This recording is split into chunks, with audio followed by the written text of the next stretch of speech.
Hi hello friends. अब हम पढ़ेंगे फूड एंड न्यूट्रिशन का third topic food preservation how to protect the fruit from unwanted microbial growth. How to preserve the food, इसके techniques हम पढ़ेंगे और कैसे हम फूड को प्रोटेक्ट करें इसके बारे में हम ज़्यादा से ज़्यादा जानेंगे और इसकी इंक्रीज कैसे करें shelf life, of the food product. ठीक है, तो अब हम पढ़ेंगे फूड प्रिजर्वेशन एक मेथड है जो कि प्रोटेक्ट करता है फूड को फ्रॉम अनवांटेड माइक्रोबियल ग्रोथ। जैसे कि मैंने पहले भी बोला था, after the food is produced we where we store and protect by covering the food. कैसे फूड को प्रोटेक्ट करें अपन? सबसे पहला मेथड होता है अपना, जैसे ही फूड प्रोड्यूस हो जाता है तो सबसे पहला मेथड अपना ये होता है कि उसको स्टोर करना और स्टोर करने के बाद उसको प्रोटेक्ट करना। ठीक है, तो उसको प्रोटेक्ट और उसको स्टोर करने के लिए हमें डिजीज, इंसेक्ट से और बहुत ही अनवांटेड ऑब्जेक्ट से हमें इसे बचा के रखना पड़ता है फॉर शॉर्ट टर्म कंडीशन और लॉन्ग टर्म कंडीशन, दोनों में ही। ठीक है, और बाय अदर इंसेक्ट से भी। ठीक है, तो फूड को प्रिजर्व करने के लिए हमें लॉन्गर टाइम तक प्रिजर्व करने के लिए हमें कुछ टेक्निक्स यूज में लेनी पड़ती है, जो कि दो टाइप्स में डिवाइडेड है। पहला है फिजिकल मेथड्स और दूसरा है केमिकल मेथड्स। तो फिजिकल मेथड्स में क्या क्या आते हैं? एक तो ड्राइंग आता है, चिलिंग आता है, फ्रीजिंग आता है, कैनिंग आता है, स्मोकिंग आता है, पास्चुराइजेशन आता है और साल्टिंग, पिकलिंग एंड सुगरिंग आता है केमिकल मेथड में। ठीक है, दो पार्ट्स में डिवाइडेड है, एक तो फिजिकल मेथड में और एक केमिकल मेथड में। ठीक है, ओके। तो ये फूड प्रिजर्वेशन टेक्निक्स के मेथड्स हो गए। तो पहला मेथड है अपना ड्राइंग जैसे कि आप सुनने में आ रहा है, ड्राइंग मतलब कि सुखाना। तो कैसे हम क्या करते हैं इसमें? ये एक तरीके का डिहाइड्रेशन मेथड होता है, ये रिमूवल ऑफ मॉइस्चर होता है और मॉइस्चर का रिमूवल मतलब वाटर का removal from the food product. ठीक है, तो इसको मेनली सनलाइट, एक मेन जो इफेक्टिव होता है वो सोलर लाइट होती है, सोलर लाइट या सनलाइट। इसको सनलाइट में फूड को रख के हम इसमें उसको ड्राई करेंगे और ड्राई करने का मतलब हो गया इसमें से मॉइस्चर को रिमूव करेंगे। तो मॉइस्चर को रिमूव करने का मतलब क्या हुआ? The amount of water in the food product, unwanted amount of water remove from the food product, जो कि वाटर में अनवांटेड अमाउंट ऑफ वाटर उसको रिमूव करेंगे फूड में से। क्यों? क्योंकि वो अनवांटेड अमाउंट ऑफ वाटर क्या करता है? माइक्रोबियल ग्रोथ करता है, जो एयर से कांटेक्ट में आके माइक्रोबियल ग्रोथ करता है, इससे अपना फूड खराब हो जाता है। तो इसीलिए अपने को उस वाटर को रिमूव करने के लिए फूड से अपने को क्या करना पड़ता है? अपने को उसमें से वाटर रिमूव करना पड़ता है फूड में से। तो ये एक ड्राइंग एक मेथड है जिससे कि हम अपने फूड को प्रोटेक्ट कर सकते हैं फ्रॉम एयर और अनवांटेड माइक्रोबियल ग्रोथ। तो ये क्या है कि ड्राइंग इज द मेथड है। इसमें क्या है कि स्पाइसेस, वेजिटेबल्स, फ्रूट्स, ये सबको हम क्या कर सकते हैं? इसको हम ड्राई कर सकते हैं। और एक आजकल नया इलेक्ट्रिक डिहाइड्रेटिंग मशीन भी आने लग गई जिससे कि हम ड्राई कर सकते हैं। ठीक है, नेक्स्ट है चिलिंग क्या है? एक तरीके का रेफ्रिजरेशन मेथड है। इसमें क्या होता है कि 1 से 4 डिग्री सेल्सियस तक अपन इसको फ्रीज में फूड को प्रोटेक्ट करके रख सकते हैं और उसकी ग्रोथ को, माइक्रोबियल ग्रोथ को हम रोक सकते हैं, जिससे कि क्या होगा कि फूड ज़्यादा सड़ेगा नहीं। ठीक है, कोई भी हो गया, फ्रूट्स हो गए, वेजिटेबल्स हो गए, तो उसको हम क्या करते हैं? फ्रीज में रखते हैं टू कोल्ड टेम्परेचर, उसका कोल्ड होता है उसका, और उसको हम कैसे भी मेंटेन कर सकते हैं उसके टेम्परेचर को भी हम। और ये कुछ सप्ताह तक अपने की फ्रेशनेस जो होती है फूड की वो संभाल के रख सकता है।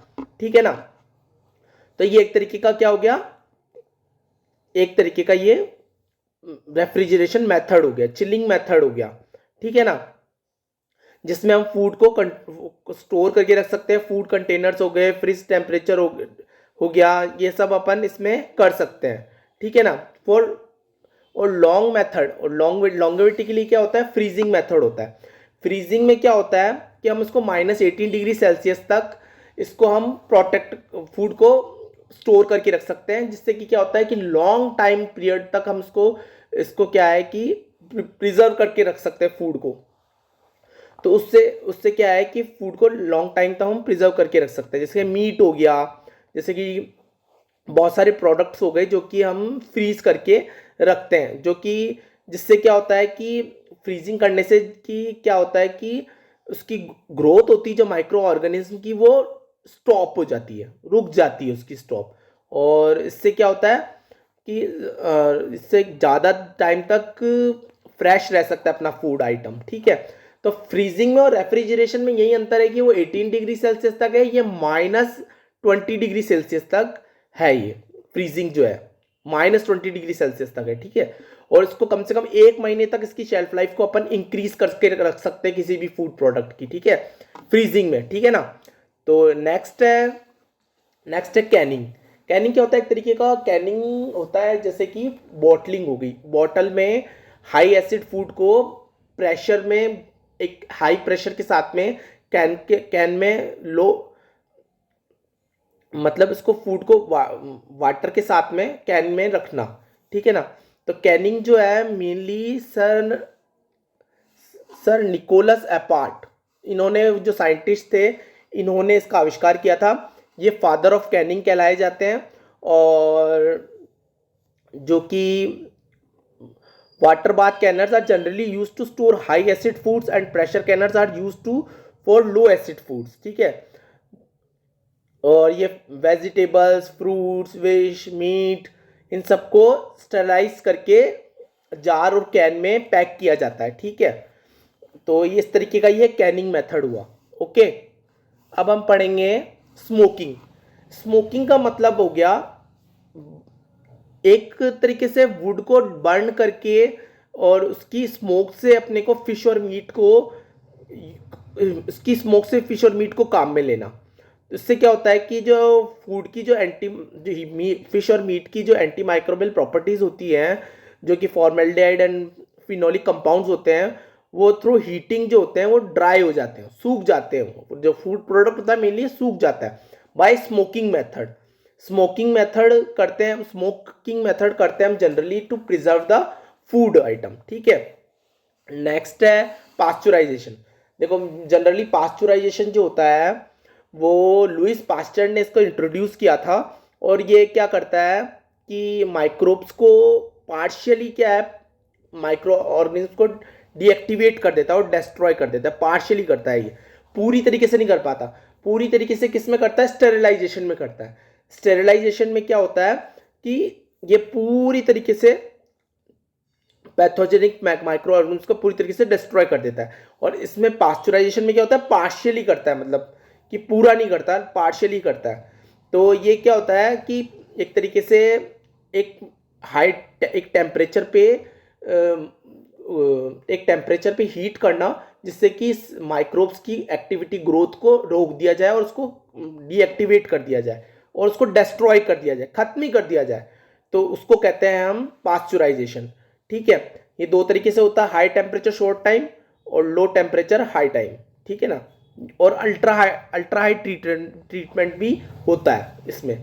देखो ये होते हैं, एक तो HTST होता है, UST होता है, और LTLT भी होता है। ठीक है, low temperature low time, high temperature short time. ठीक है, और ये अल्ट्रा हाई ट्रीटमेंट भी होता है इसमें पास्चुराइजेशन मेथड में। तो ये एक तरीके का क्या होता है, अल्ट्रा हाई ट्रीटमेंट मेथड जो होता है वो होता है high temperature for a short time के लिए हाई टेम्परेचर देना, ये होता है पास्चुराइजेशन। ठीक है, अब अपन करेंगे जो पास्चुराइजेशन होता है वो 161 डिग्री फ़ारेनहाइट पे 16 सेकंड के लिए शॉर्ट टाइम पीरियड पे होता है, ये होता है HTST।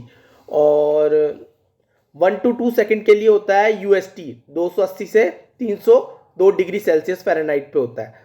पास्चुराइजेशन जो होता है वो मेनली होता है मिल्क में, चीज़ में, बटर में, जूसेस में होता है, to increase the shelf life of the food product. ठीक है, फिर उसके बाद में इसको रेफ्रिजरेटर में हम इसको पैकेज करके रख देते हैं। ठीक है ना, इसको मिल्क को। ठीक है, और फिर करेंगे हम केमिकल मेथड्स। ये यहाँ तक तो जितने भी पढ़े थे हमने वो होते हैं फिजिकल मेथड्स। फिजिकल मेथड्स के बाद में अब पढ़ेंगे हम केमिकल मेथड्स। केमिकल मेथड्स में पहला मेथड है सुगरिंग by adding sugar in jam, sauce or fruits and vegetable to to decrease the to reduce the moisture content. ठीक है, मॉइस्चर कंटेंट को रिड्यूस करने के लिए मैंगो में, एप्रिकॉट में, टू प्रिजर्वेशन ऑफ फ्रूट्स में भी इसको काम में लिया जाता है. ठीक है ना. और sugar syrup, sugar granule, jaggery, ये can be used in this method. ठीक है, शुगर सिरप बनाया जाता है जिससे कि अपन प्रोटेक्ट करते हैं फूड को. ठीक है, रसगुल्ले हो गए, गुलाब जामुन हो गए, इनमें भी शुगर डाली जाती है. और बहुत सारे एडिशन जाम में भी डाली जाती है, सॉस में भी डाली जाती है. ठीक है ना. ओके, ये हुआ सुगरिंग मेथड. फिर salting. By salting is also a preservation method. इसमें क्या होता है कि इसमें हम फूड को हार्मफुल माइक्रो ऑर्गेनिज्म से प्रोटेक्ट करके रखते हैं बाय ड्राई करिंग और वेट करिंग. ठीक है ना. इसमें क्या होता है, ड्राई करिंग में क्या होता है कि शुगर डालने से, साल्ट डालने से क्या होता है कि प्रोडक्ट, इसको हम हार्मफुल माइक्रो ऑर्गेनिज्म से इसको हम फूड को प्रोटेक्ट कर लेते हैं हम. ठीक है ना. और ड्राई करिंग में क्या होता है कि mainly fish, meat, chicken to draw water out of it. मतलब उसमें चिकन में फ्रीज में इसलिए डालते हैं ताकि उसमें से पानी को रिमूव कर दे, उसमें से पानी को बाहर निकाल दे, इस वजह से हम उसमें साल्ट डालते हैं. और वेट करिंग क्या होती है, एक तरीके का ब्राइन सॉल्यूशन होता है, वो प्रिपेयर किया जाता है फॉर वेजिटेबल्स और सुगरिंग करने के लिए. ठीक है ना. ओके. और एक्सेसिव साल्ट और शुगर भी क्या है हमारे लिए, क्या होती है, एक तरीके से हेल्थ रिस्क होती है. ज़्यादा शुगर लेने से क्या होता है, अपने को डायबिटीज हो सकती है. और ज़्यादा साल्ट लेने से अपने को क्या हो सकता है, हाई बीपी हाई लो हो सकता है. ठीक है ना. तो इसलिए हमारे को ज़्यादा भी नहीं लेना है और इसको प्रोटेक्ट भी करके रखना है फूड को, इस तरीके से मेंटेन करके रखना है अपने को फूड को. ठीक है ना. ओके. फिर हो गई पिकलिंग. पिकलिंग मतलब अचार हो गया. अचार जो एक केमिकल मेथड है, जो कि प्रिजर्वेशन मेथड है, जो कि क्या बोलते हैं, शुगर, स्पाइसेस और कुकुम्बर, कैरेट, गिंगर, इन सबसे मिलके फर्मेंट करके बनाया जाता है. इसमें उसको फर्मेंट करके बनाया जाता है और फूड एडिटिव्स लाइक EDTA, बहुत सी चीज़ें डाल के इसमें इसको अचार को बनाया जाता है. तो ये एक तरीके से ये भी एक प्रिजर्वेशन मेथड हो गया. ठीक है, to increase the shelf life for long year. ठीक है. रेडिएशन. रेडिएशन क्या हो गया, एक तरीके से कोल्ड स्टरलाइजेशन हो गई, जो कि UV ray, x ray, gamma ray, इन रे से, इन किरणों से अपन क्या करते हैं, किल करते हैं unwanted microbes present in the food. जो कि फूड में प्रेजेंट होते हैं, उनको हम क्या करते हैं, अनवांटेड माइक्रोबियल ग्रोथ को रोकते हैं और अनवांटेड माइक्रोब्स को फुल्ली पैथोजेनिक माइक्रो ऑर्गेनिज्म को डिस्ट्रॉय कर देते हैं. ठीक है ना. इस तरीके से अपन ने आज पढ़ा प्रिजर्वेशन के बारे में. प्रिजर्वेशन की टेक्निक्स पढ़ी थी अपन ने. दो टाइप के मेथड होते हैं, फिजिकल मेथड और केमिकल मेथड. फिजिकल मेथड में अपन ने सारा पढ़ लिया था. केमिकल मेथड में अपन ने साल्टिंग पढ़ी थी, सुगरिंग पढ़ी थी, रेडिएशन पढ़ा था. और ठीक है. और इसमें फिजिकल मेथड में अपन ने कैनिंग पढ़ी थी, पास्चुराइजेशन पढ़ा था. और ठीक है ना, इस तरीके से अपन ने प्रिजर्वेशन भी कर लिया. और ठीक है. और ठीक है, थैंक यू.